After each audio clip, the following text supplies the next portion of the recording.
ان اللہ لا یغفر ان یشرک به ویغفر ما دون ذلك لمن یشاء ومن یشرک باللہ فقد افترى اثما عظیما. بے شک اللہ اس بات کو معاف نہیں کرتا کہ اس کے ساتھ کسی کو شریک ٹھہرایا جائے، اور اس سے کم تر ہر بات کو جس کے لیے چاہتا ہے معاف کر دیتا ہے. اور جو شخص اللہ کے ساتھ کسی کو شریک ٹھہراتا ہے وہ ایسا بہتان باندھتا ہے جو بڑا زبردست گناہ ہے.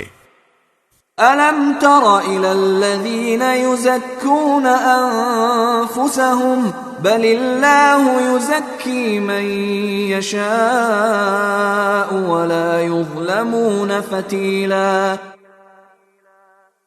کیا تم نے ان لوگوں کو نہیں دیکھا جو اپنے آپ کو بڑا پاکیزہ بتاتے ہیں، حالانکہ پاکیزگی تو اللہ جس کو چاہتا ہے عطا کرتا ہے، اور اس عطا میں ان پر ایک تاگے کے برابر بھی ظلم نہیں ہوتا.